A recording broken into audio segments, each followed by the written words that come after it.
Don't go wobbly on China. Commentary.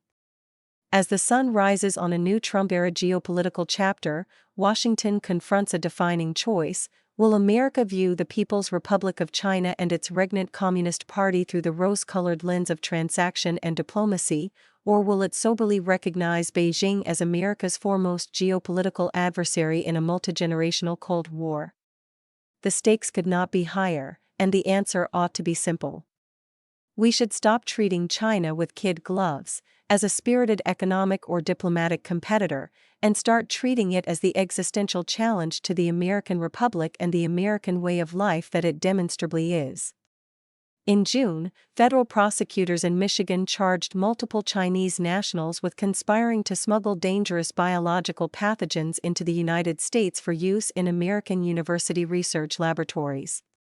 The case centered on Fusarium graminearum, a fungus widely classified as a potential agro-terrorism weapon because of its ability to ravage crops and cause serious harm to humans and livestock. Prosecutors alleged that the defendants received funding from the Chinese government and brought the pathogen into the U.S. for ostensible lab work at the University of Michigan. As if the University of Michigan needed to use smugglers to acquire research materials. This should have triggered alarm bells for anyone with eyes to see and ears to hear. Chinese researchers allegedly attempted to slip biological threats past U.S. borders under the guise of legitimate scholarship. The implications are chilling.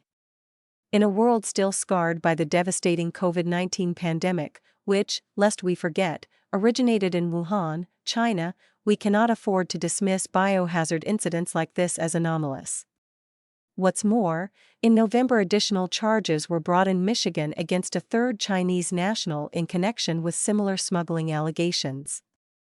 This is part of a pattern of deep, years-long subversion on American soil. How quickly many have forgotten that in 2023, federal agents discovered a Chinese biolab in California. As confirmed by testing from the Centers for Disease Control and Prevention's Division of Select Agents and Toxins, the biolab contained at least 20 potentially infectious agents, including HIV, malaria, and COVID-19. And when the issue isn't biological warfare, it's information warfare, including the abundance of Chinese Communist Party-supported Confucius institutes that have long proliferated as hubs of Chinese agitprop on American university campuses, as well as chronic attempts at corporate espionage and potentially vast surveillance and manipulation of Americans through TikTok and other means. Does anyone think any of this is acceptable behavior? Amid these concerns, the Trump administration has just signaled a troubling shift in its export control posture by permitting NVIDIA to sell certain high-performance AI chips, including the company's advanced H200 series processors, to China. This decision severely reduces the United States' comparative computing and semiconductor advantage over China, thereby abetting the boosting of China's military and surveillance capabilities at a time of heightened and harrowing great power competition. There is no economic justification for such a strategic empowerment of our preeminent adversary. These chips are the engines that drive modern AI. Allowing their sale to China, no matter the regulatory strings attached, is senseless. Concurrently, tensions in the Indo-Pacific are rapidly escalating. Just days ago, Japanese authorities protested after a Chinese military aircraft locked its fire control radar onto Japanese fighter jets near Okinawa, an extraordinary action Tokyo rightly described as unjustified and threatening.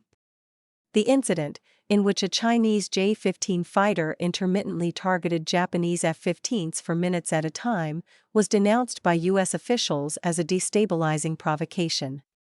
China's aggressive posture toward Japan, a treaty-bound American ally under the U.S. security umbrella, reflects Beijing's broader strategy to reshape the regional status quo.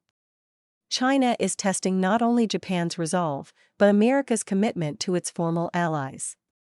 China wishes that the region, and eventually, the entire world, be refashioned in its image. If Tokyo falters under Beijing's pressure, it will embolden China's ambitions and only further incentivize a People's Liberation Army invasion of Taiwan. The rest, as they say, could be history. Could be. It's not too late for history to take a different course.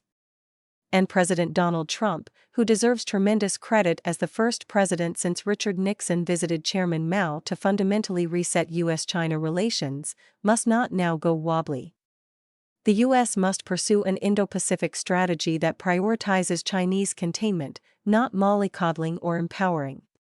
This means an all-of-the-above diplomatic, economic, and military strategy rooted in the cultivation and maintenance of robust, durable alliances, above all, those with Japan, South Korea, the Philippines, Australia, and Taiwan. Washington should accelerate intelligence sharing, expand joint military exercises, and deepen economic integration with these nations. The goal isn't provocation with China, but time-tested peace through strength-style deterrence. Lecturing allies and telling them to settle down, as Trump allegedly recently did on a phone call with Japan's precocious new prime minister, is not helpful.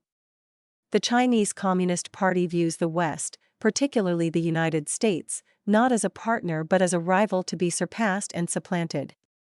Beijing's posture and actions are consistent with those aimed at an adversary in a long, grinding Cold War. Washington needs to view Beijing in the same way. American leaders must not confuse transactional engagement with strategic trust. They must not treat menacing geopolitical rivals as anodyne export customers. Nor can they treat valuable geopolitical allies as pawns whose legitimate concerns can be easily discarded for the short-term thrill of appeasement. The long, cold dawn of this century's defining geopolitical struggle is well upon us, and America must stand firm. Communist China is certainly doing so.